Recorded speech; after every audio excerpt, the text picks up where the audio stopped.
Are you a beginner artist and maybe you're wanting to turn your hobby into a part-time or full-time career? Well, today we are going to be painting with watercolor as we do, but I'm going to be sharing 4 of my top tips for how to do that. I'm a part-time artist. I'm also a part-time therapist, but these tips can apply especially when you're starting out and you're so frustrated and you want things to go fast. So settle down, grab your watercolors, and let's get to chatting. All right, guys, so this is page 83, and I just love having inspiration from a reference photo that is unique, and I don't know, it springs up joy for me. So we're gonna go to it, we're gonna get to it and see what happens out of it. I always like to try something unique because then I start to feel like, I'm painting something unique as well. So having 3 vases, who says you can't? So I got really excited about this painting that I forgot to spray down my palette. So here we go. So really you can choose obviously whatever colors you want. There's just a whole bunch of flowers, poofy flowers everywhere. So I'm just gonna start grabbing some of these pinks and reds. And there's a gorgeous kind of peony situation here. So I'm just going to try to emulate that with a whole bunch of different little quick brush strokes here. Swirling the brush, adding in this kind of side-facing gorgeous beauty. So add a little yellow in there. I am using a filbert from my watercolor brush collection. I do have it listed below if you wanted to check out your own version of that, but you can use a rounded brush too. Just paint towards the side. Let's try one of those. I always like to show different ways so you don't feel like you have to have all the things that you don't have. So just the side of the brush, you're gonna get some of those just like C-curve shapes. See how I'm just using the side of the brush, making some really pretty marks. We can go ahead and add in wet on wet. Just like that. So, but I'm going to keep using my filbert because she's working for me today. So a little bit of pink, more pink here. So I just love to do these little swoopy petals to get everybody in there. And then we'll grab some yellow as well.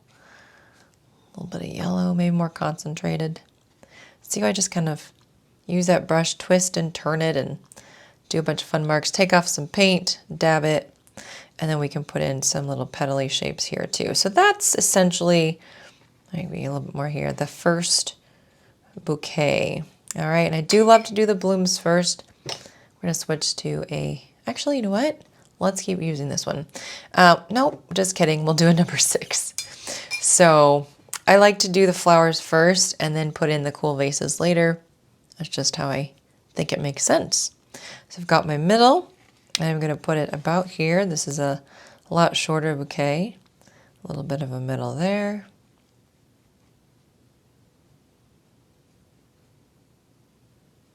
There we are. And then you're going to take that filbert. Let's do some really dark pink. And we're just going to put in some of these really swoopy, beautiful petals around this middle. And I know it's going to get all soupy, sappy, whatever, but that's fine. Twist and turn. I just love a very loose, like this is such a loose flower, and I love it. I don't know. There's something about it that makes me happy. I'm going to use a quill, and we're going to put in, take out the hair. Oh my goodness. Some more pink. It's nice to change the values, very dark versus very light values. Just a little bit of a C-curve shape. This is going to be very simple rose. We need more water here. Just kind of pressing down, going out like this, making these really beautiful concentric half circles, leaving a lot of white space for a very loose rose shape. Just like that, very, very simple. And then in this reference, I'm seeing a little flower sticking out of that vase that's just kind of got little flick marks maybe we're using. I'm just gonna flick, flick. And again, you can speed, I didn't say this already, so I won't say again, but you can speed this up if you needed to. You probably want to slow it down. So just hit the button on the video and slow it down to halftime, whatever you need to be able to put in the marks that you need and not feel like you're too rushed. As I know I do paint fast, but I enjoy that process of, not overthinking. So I'm going to put these in. And I would say I definitely wanted to talk a little bit about becoming an artist, professional artist, or whatever you want to call it. Let's grab some of this pink here. And like, how do you do that? So, I still have a day job. It's not like I'm doing this full time, but I am doing this as a big part of my income, my job. And for me, the biggest thing is consistency, right? Putting in the work. So that's one thing. We want things to happen right when we want them to happen. And, we want to speed up the process. And it's not how it goes. You have to first learn your craft. And then you have to start feeling confident. Today is 4th of July as I'm filming this, by the way. And you might hear some fireworks. So just as a fair warning, it's going to be quite fun. It's fun. And I'm going to put in some more flowers over here. But just showing up. I was watching a TikTok the other day and they were saying, you need to post every single day and for 6 months and it's going to make you this full-time artist, or maybe not artist, but give you all these amazing opportunities. And I'm like, well, it's not cut and dry for everybody. But start, showing up every day that you feel like you can. What does that mean? What is your goal? Are you trying to be selling your work, which is what I started with, my mindset at the beginning. We're going to real quick take a pause on that discussion. Using the quill, I'm going to start putting in my vases. And with the vases, I want to go with a series of cools. So I'm going to use this beautiful turquoise for the first vase here. I'm just going to do a cylinder, I guess. Skinny cylinder, rounded here. And I think I want them to be clear, which means a little bit extra here, rounded at the base. If it looks wonky, that's okay. We're going to do a water line too, right there, and then on the other side. And it's not going to be perfect. So what I'm going to do is rinse this off, dab it, and then start to just kind of makes those little reflections, in the glass that you might see. This is a very, very loose painting. And it took me a long time to paint loose. It's not something that you just do overnight, at least not for me. It was challenging, I'll be honest.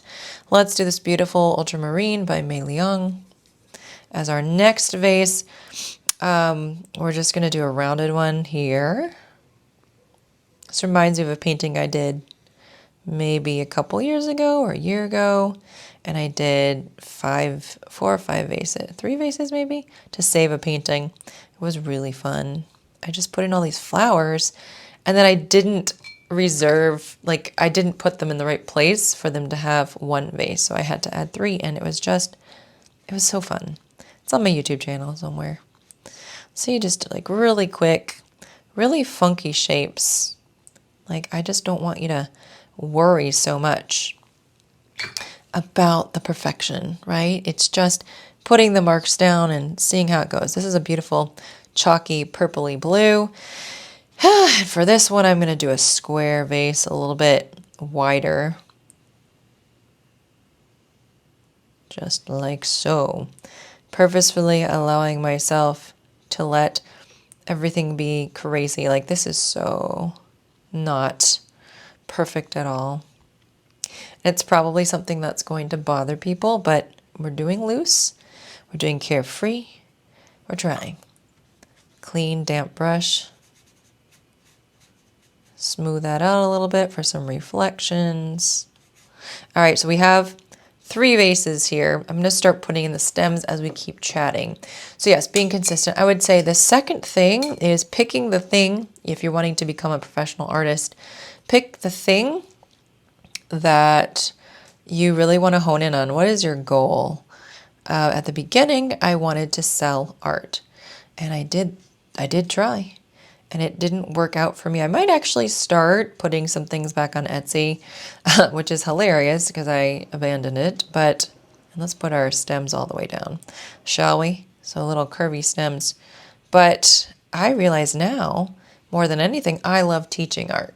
Grab whatever green you want to green, whatever you want to grab. So I love making courses. I love doing my free classes and then having my courses available for people. I love teaching at every capacity. And so maybe, is that the whole point of what you want to do? Or do you want to sell your art?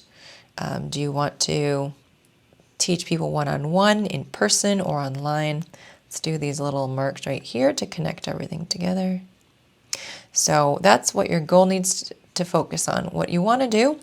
And then I would say you need to really offer free stuff to people. So that's the third thing.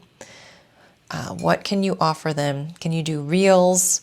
Start with growing your social media. Can you offer some freebies of saying, hey, if you'd like to learn more, blah, blah, blah, here's a free guide. And like really researching and learning yourself. Ooh, my brush got all crazy.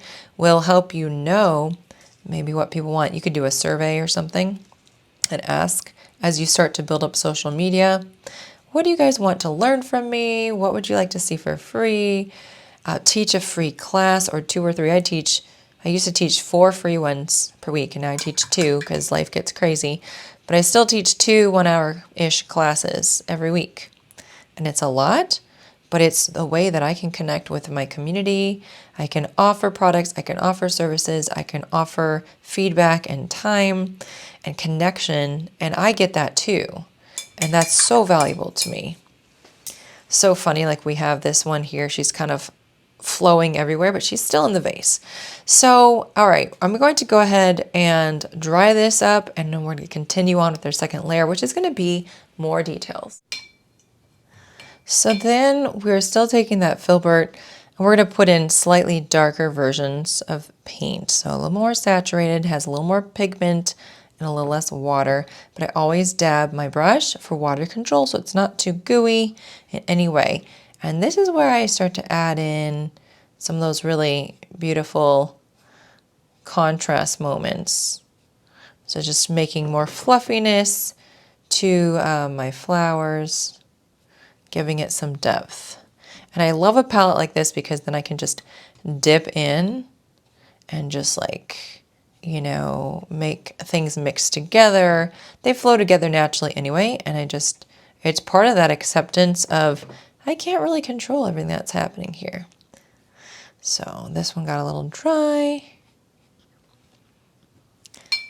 There we go. The fourth thing I would say for wanting to be an artist and growing and learning is to befriend other artists. Now, don't do this just because you want to, grow for yourself. It's more offering support for other artists and connection for you and for them.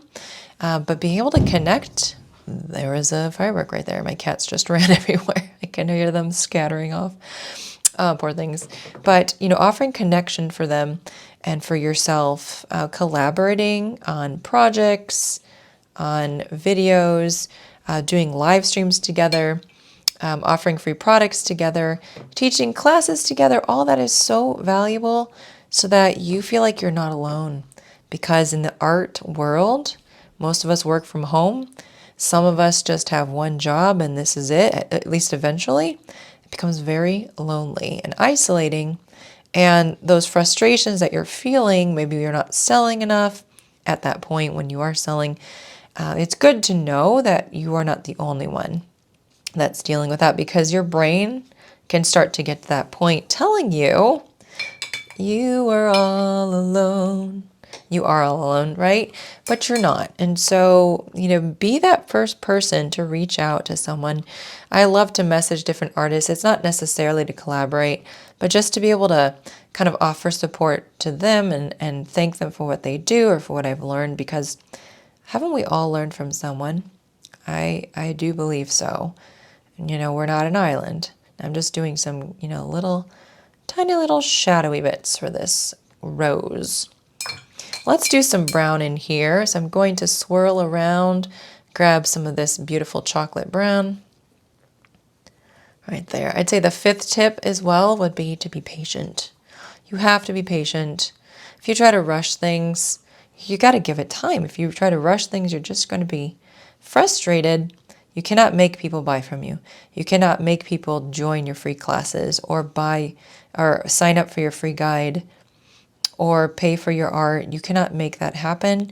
But what you can do is give back to the community that has most likely given to you already.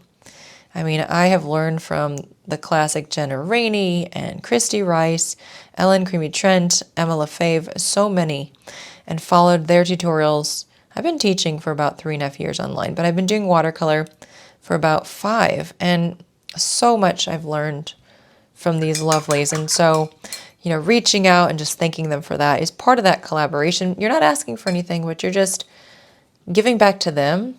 Let's do with a skinny brush some little branches. Light pressure, just really loose, holding it there. And, you know, like, I'm not saying anyone is struggling, but oftentimes we have those moments where we do. And so sometimes, like, you reaching out and thanking someone could be that message that they needed to hear. And I know that people have done that for me, and I appreciate it so much. So I would encourage you just to reach out. And, you know, you maybe have a question and you're wanting to learn further from them. Like, don't shy away. Reach out and they'll get back to you if they can. And it's a nice way to collab in this world of very much loneliness sometimes when it comes to art. So I'm just putting in these branches and letting them be really wonky. In the reference photo, I thought they were just so beautiful. And there's a lot of them, but I don't know how much I want to put in. So I'm just going with the flow with this. And I encourage you to do the same. Just put in whatever makes sense for you. You can even add in some leaves if you want. I want to do minimal right now. So I want to tackle these things. They're called vases. Yes. So I've got my skinny brush and I'm going in with a purple, and I'm just going in a second time, little sketchy marks to kind of go over what we already did, but just darken it up. I think I like to have those 2 layers. I feel like it just kind of looks really, you know, really natural and bold. All right, and of course the purpose of this is fun. So if yours look kind of wonky, like, you know, letting these lines just move and be free flowing is an art style. If you look at Picasso's art, there was no, in my opinion, no perfection there. There were, you know, loose, funky lines, crazy colors, and he enjoyed what he did. And we enjoy learning. We enjoy learning from him and many similar artists. So that's what this is today, just to try to loosen up. And I think when you loosen up on your hold of your brush, that's what helps you to loosen up your art style as well. And that means you have less control, which means you also have more wonkiness and craziness happen. And then you're going to learn some really interesting, hopefully interesting lessons. So I'm just putting in some lines here too, just like we're pretending we've got some really bold marks here, reflections, that's the word. And just put that in. I think that looks really nice. What I'd like to do is just put a little bit of that color underneath, kind of like it's the shadow, but using the color in a very lighter value to add in the shadow. Or maybe it's just the tabletop. I don't know. Maybe I'll regret it when I'm done. Just putting that in. Just playing. Having fun. Bold and crazy. All right, so this is the time to take a look at everything. See, some water fell on this and made a mark, but we're just going to go over it. That's okay. Take a look and see. I do want to add some splatter, some bright pink splatter. So I'm just going to do that here. That's just adding to the whimsy, the looseness of this painting. And I think this is it. So I really hope that you enjoyed letting go and painting with me today. Well, guys, I hope you enjoyed the tips, and let me know which 1 or 2 were your favorite in the comments below. I want to mention that I do have a free class coming up this coming Monday. So click the link below if it is there. If not, it'll show up soon. And just reminding you to have fun, take some time to paint. It's been great to show up together and paint today and chat. Happy painting and happy mental health.